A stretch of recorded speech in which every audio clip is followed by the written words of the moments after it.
Good morning to you. Did Salman Khan's comments show that rape is not taken seriously in India? India, of course, the country that is known for many great things, an economic powerhouse, a place of great art, of great literature, of great music, of great film. And one of the biggest stars of the film industry, Salman Khan, has been criticised after he told reporters his filming schedule was so tough that he felt like a raped woman. Now, everyone makes mistakes, say things that because they're tired, they're not thinking through. And then, of course, because we live in an age of social media, they can be roundly vilified for doing that. In seconds, these quotes can be sent around the world and cue outrage. But is there something else at work here? The reaction of the audience. You can hear laughing in the background, as if somehow that's an appropriate joke. Now, we don't know if that's nervous laughter, or is it indicative of attitudes towards rape in India, a country, of course, that banned a film called India's Daughter, dealing with a rape case and its aftermath?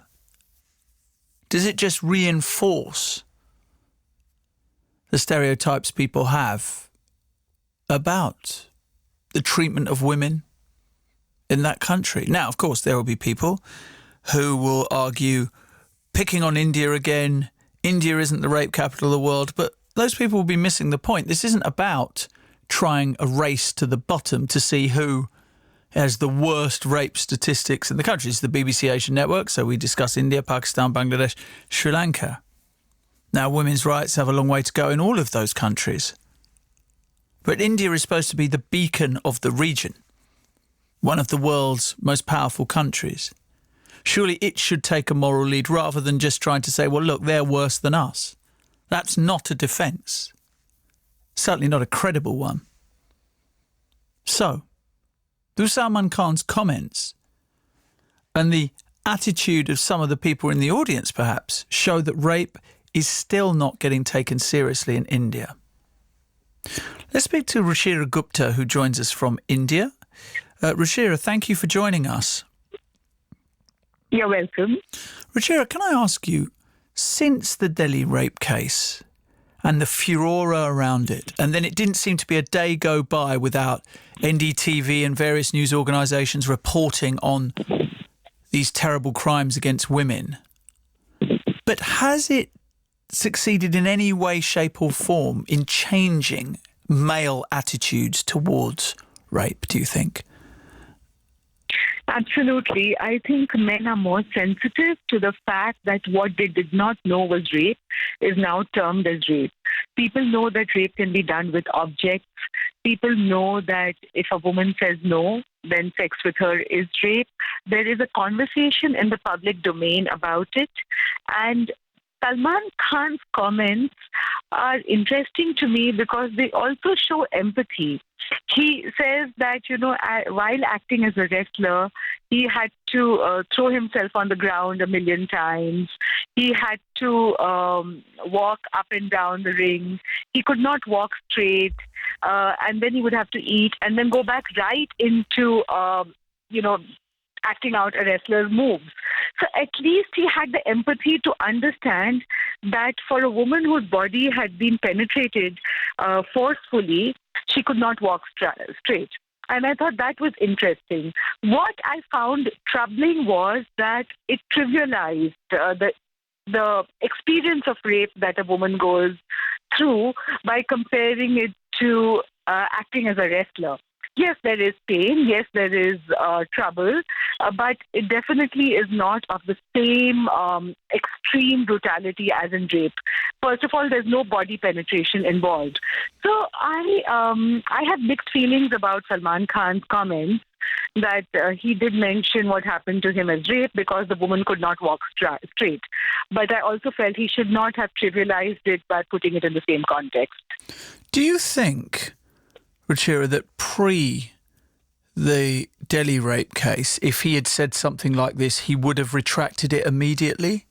Do you think that's a change? That's a sign that actually now men understand that even when they make a mistake like this, perhaps pre the Delhi rape case, they wouldn't have been chastised for it, or there wouldn't have been the uproar that there has been?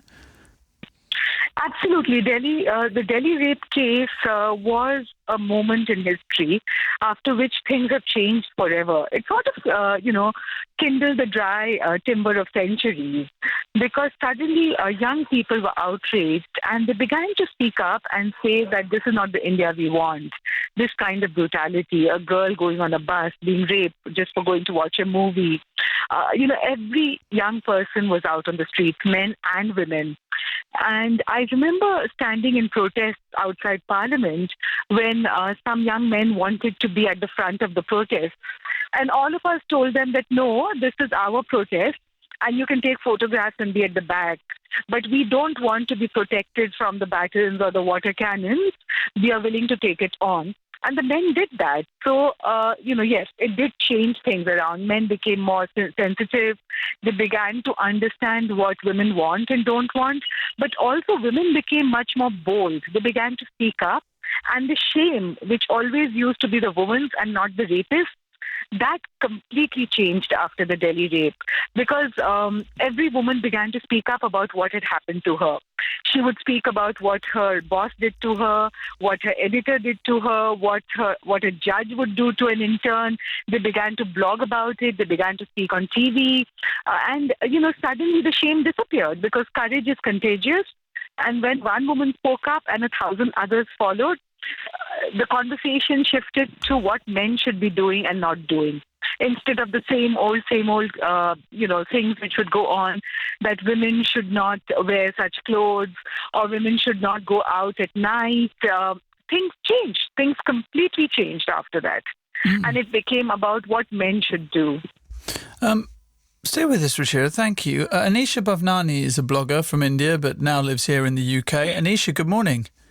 Good morning, Nihal. How are you? I'm very well. Thanks for joining us, Anisha. Ruchira said that she was encouraged by the empathy Salman Khan showed, but then annoyed by the fact that he had trivialised rape. Do you feel that he was showing empathy with victims of rape?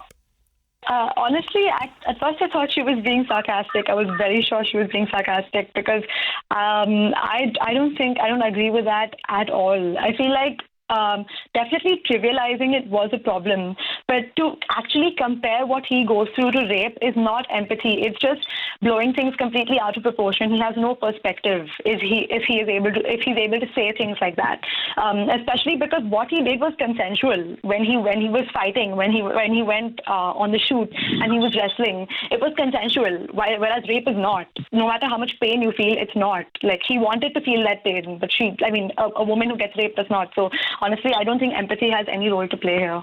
Ruchira?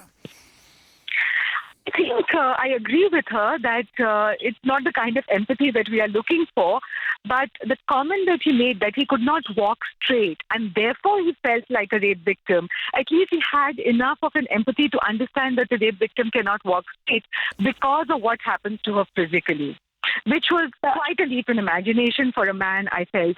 But I... Sorry, Ruchira, sorry to interrupt you, but I wonder if that's indicative of how much of a gulf there has been between a male understanding of what a woman goes through and the reality of it, that even something like that, which Anisha felt you were being actually sarcastic when you first said it, even something as small as that, just a recognition you see as progress. Yeah, I agree. It's a huge gulf. And even the question of consent, it's been bothering me for such a long time, because even with consent, women are raped. Married women are raped, and they consent to the rape because of the circumstances. They cannot say no to their husbands. Children who are married into child marriages are raped, but they cannot say anything because they have to listen to their families and their husbands. And so consent can be obtained under different circumstances. And very recently, I have begun to use a term called welcome sex, which I think is even more important than consensual sex, because consent can be obtained under so many different circumstances. But what about welcome sex that we wanted? I understand the whole problem around consent, but I feel like this is. It seems to me like a desperate attempt to rationalize what he has done, and the things he has said. I mean, I understand, okay, fine, keeping the whole problem, the whole thing around consent, keeping that aside. Still, I feel like what you're trying to say is desperately trying to rationalize the fact that what he said is okay to some level. He thought of it for some time. This was something that he was empathic about. I don't understand that. Ruchira? I agree with her actually that it's hard to condone what he said, and the fact that that if Aisha is hearing that I'm rationalizing it, I'm not rationalizing it, but I'm trying to analyze it as a process, in the changes that have happened. And the reason I am saying that it is progress is because I feel that I want to acknowledge the importance of the women's movement and the fact that we were on the streets and made people conscious about what a woman goes through when she's raped. And so I want to celebrate that, and that's why I feel that someone like Salman Khan saying that he could not walk straight and he felt like a raped woman at least means he had that leap of imagination, which I have never heard a man before say that. In fact, in earlier movies, Amitabh Bachchan used to say that, a woman, there's a comment, there's a dialogue in an earlier movie by Amitabh Bachchan in which he says that a woman who wears a mini skirt and a tank top about Zeenat Aman is like a woman, like a temple whose doors are open for people to walk in and ring the bell.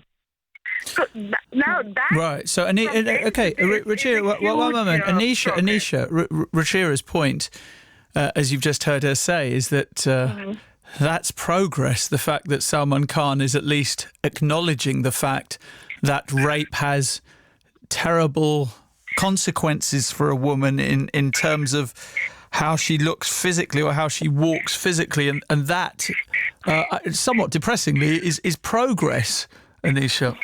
In fact, that's exactly the word I picked on, and that was the first thing I was going to start with, that a comment like this, I would never in 1,000 years call progress, and I don't think anyone should. I mean, honestly, I feel like there are so many Salman Khan fans who just worship him, and when I was going through Twitter, there are so many ways to try and say, oh no, he was misquoted, or this was actually progress. I feel like these are all just ways to make it all okay, the things he said.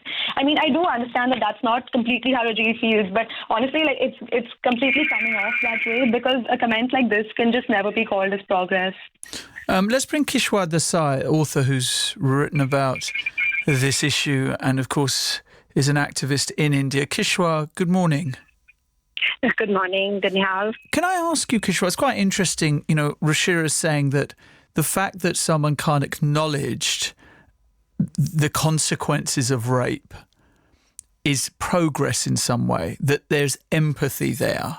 Then Anisha is arguing on the other side, well, this is not progress. This is just a way of excusing him and finding a way of just kind of backing him because, of course, he is adored by millions of people around the world. What do you think? Well, I think firstly, we have to look at the issue of language, because language is also used as a weapon very often. And in fact, Indian cinema is replete with it. I mean, you have the F word being used associated with a mother or a daughter, and that is considered to be very normal kind of language that one uses.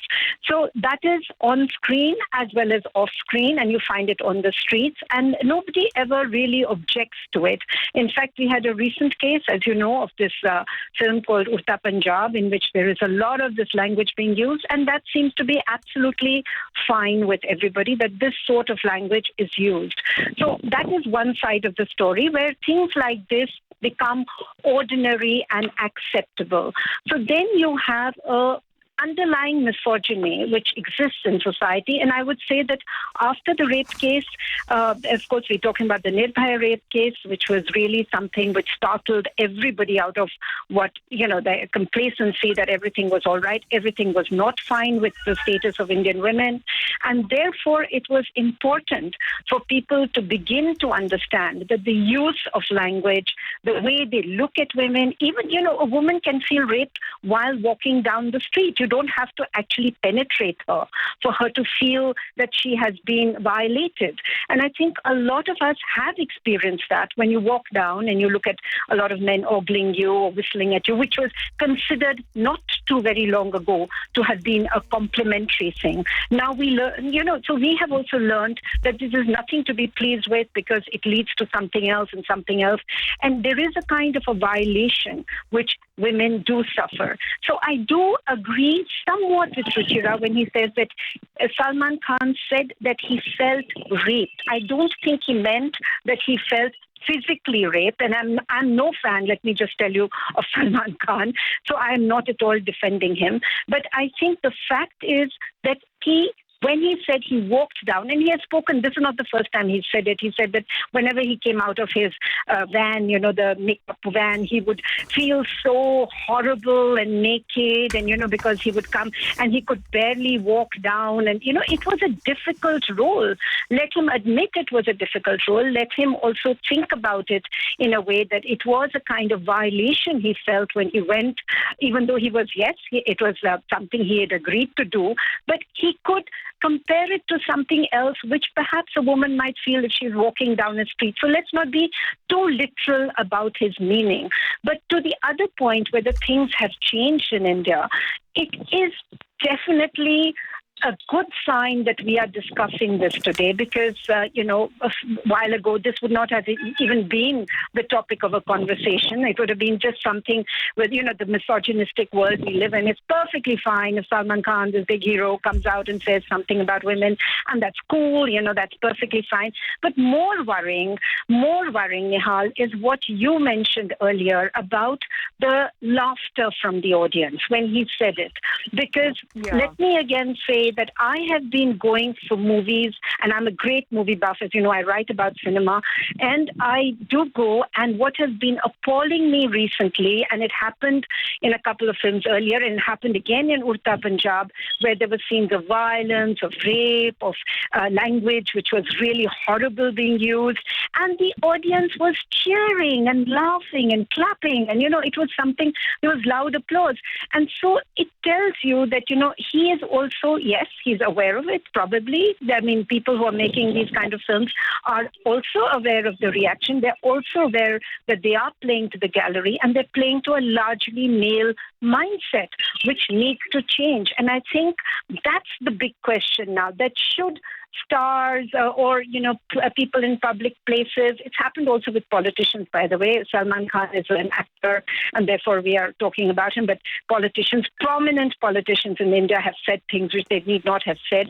So when they play to the gallery, when they say things, now there should be some kind of onus that they bear, and there should be some sort of public kind of criticism, which is now happening with Salman. It should happen with others as well, so that they stop it. Because otherwise it is seen, they think they're getting all this approval and all this accolades from their audience, and that's fine. So I would say that we need to look beyond Salman Khan and actually look at what is happening in cinema, what is happening in the real world outside, and have we changed as much as the women are definitely changing and becoming much more aggressive and demanding their rights and insisting that they cannot be treated in this way. Now the men also need to follow suit. Some of them have changed, but not all of them, not enough, obviously. Okay, thank you very much indeed. I just want to bring a male voice in on this because Jay's called in. 03459 440 445 is the phone number. Jay, good morning. Good morning, Nihal. What do you think? I completely disagree with some of the callers. Salman Khan, he was bang out of order for his comments. He shouldn't be using the word rape. Should only be used in the context of when someone's actually been raped, not when you're just trying to make a joke out of it. And going by his track record of his comments and his behavior towards women, and, he's also he's killed someone as well. Let's be very clear legally that he was not found guilty of that at all. So, or actually, what was he? I think he may have been actually, but then he didn't really do much time for it. But it wasn't murder that it was that he was done. It was a very controversial case. He did spend some time in prison, but that might have been actually. Anisha may be able to enlighten me on that. Did he spend time in prison for the homeless people who were killed when he was in a vehicle travelling, or was it for the killing of an endangered species that he spent some time in prison for?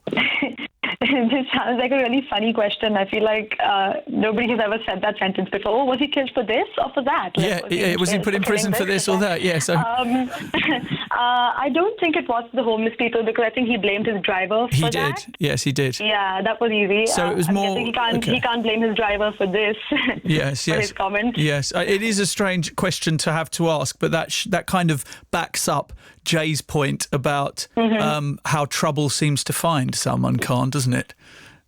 Yeah, definitely. In fact, when Kishwa was talking, I sort of agree with almost everything she said, but then she started her conversation with, it's okay, his shoot was really taxing, so he can use the word. I honestly think, I agree with Jay, there's no way he can use the word if he's not, you can't make an analogy like this. I feel like it's just wrong, and I feel like the rape culture is so internalized that people don't realize that this is a problem. They don't realize that it's inappropriate. Well, it's not a crime, marital rape in India, is it? Yeah, which is even more shocking. It's not recognised as a crime. That's Ruchira's point earlier on as well about within marriages. 81869 is the difference between welcome sex and consensual sex. But also I want to make the point of the larger culture of sexual commodification, of which Salman Khan is also part of. He has a huge fan following for bearing his chest and dancing and, with people throwing money at him and all of that. And he has been very much part of that sexual commodification culture. And, it was surprising to me that he would be able to understand what it felt like to be raped. So I think whereas he trivialized rape, which he's done to his own body and his own life in so many different ways, he did not condone it. And that is the difference that I was trying to make. And I think Kishwar understood when I was talking about the difference in language, that he trivialized it, but he did not condone it. But on the other hand, he has himself become a sexual commodity. And that is something, which Kishwar again spoke about, that he has talked about how he feels completely naked, how he feels humiliated or abused or whatever, violated just by people's looks. So this culture of sexual commodification is also something which affects the rape culture. Well, it's interesting. Very often people say it's all right if somebody pays for something, right? And so therefore it's not rape.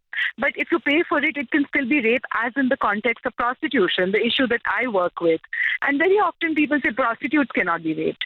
So it's the same kind of thing that when we start trivializing and normalizing, and, we are going deeper into a subject which is quite complex right now. Well, and this is an open forum to go as deep as you wish to. Interesting, though, that Salman Khan complaining about he himself being seen as a sex object and exploited in that way. He's usually wearing far more clothes than the women dancing next to him, isn't he? Well, he takes off his shirt very often, so you can't say that he's always fully clothed. No, he's not.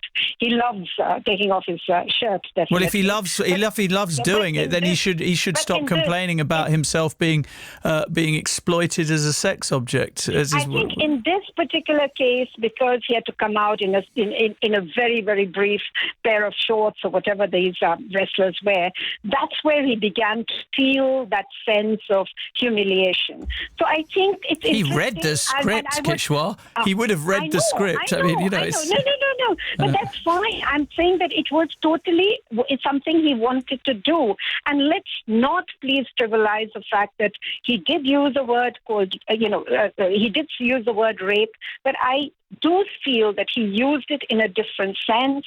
However, we cannot condone the fact that rape is far more serious and he should not have used it. I agree there completely, but let us also try and understand that language is something that you do use to express yourself, and without making any excuses for him. In this case, he just used it to say that it felt like he was being raped when he walked out every day, and that was his way of looking at it. It's weird. It's so weird. It's so weird, though, Kishwar, isn't it? It's so strange that, especially in a country where it seems a day doesn't go by without there being a new outrage perpetrated against women. I mean, I have the NDTV app, so I see these stories coming out of India on an almost daily basis. Are you so, not you personally, but Salman Khan, is he so lacking in self-consciousness, self-awareness, that no matter how tired you are, you still think that you can use that word in a context that kind of defines how bad your life is? Not the life of a rape victim, but just how bad it is. I mean, it just beggars belief that in India, years on from the Nirbhaya Delhi rape case, that you still feel you could say something like that. No, but Nehal, let me just point one thing out, that, okay, I live in the UK as well, as do you, and I think I've heard plenty of filthy language being used on the streets in the UK and also by stars and by other people, and yet we do believe that we have respect for women. Tell me any single Western film star who's made that comparison, someone on the comparable size and influence of Salman Khan in the West who has made a comment like that. You know, the point is, I mean, let's not. Well, that is the point, because you're trying to compare the UK and India. No, I'm saying that this does happen, whether you want to admit it or not. That is another story. The UK doesn't ban films that criticise. We're not talking about banning films here. We're talking about the use of the word rape. No, Kishwar, it's women, but it's related. It's an attitude towards rape. You know, and also about India banned a film. Used. Did it? You know, if India's daughter, it didn't like it, did it? Yeah. So it banned it. You know, what does that say about India as a state, its attitude towards rape, that it doesn't feel confident enough in its ability to keep women safe, that it bans a film? I think what they were looking, whatever the censor board or whoever it was who banned the film, I don't know why they did it. All I can say is that all of us have been writing about this. We have been participating in debates. We have been trying to make this a subject that people discuss, just as you are doing, because we want to make India into a far more open society. There will always be a lobby, Nehal. There will always be a bunch of people who are very conservative and therefore think in a different way. But that does not mean that India is not changing. India is changing. The fact we are having this discussion today is extremely important. But let us not, those of us who do have the ability, for example, to live in two countries or to live abroad, to think that this doesn't happen in other countries. It does. Because I have personally been to colleges and universities talking about my books, where girls have come to me and told me the most horrific experiences that they have had, and they have not been able to talk about it in public. So, you know, it's not as though it's very rosy in other places. There is a gender problem worldwide, and we must recognize that. But the use of language is what we are discussing today. And I think definitely we must always pinpoint when a word is used in a trivial fashion, which has far more connotations, and the person should become aware of it. And I think Salman Khan will become aware of it through this, and so will others. Yes, so I think he certainly will. Okay, Kishwar. Amarjeet is on the line from Hertfordshire, and after that we've got Gurdeep from Wolverhampton. Amarjeet, good morning. Good morning, sir. What do you think, Amarjeet?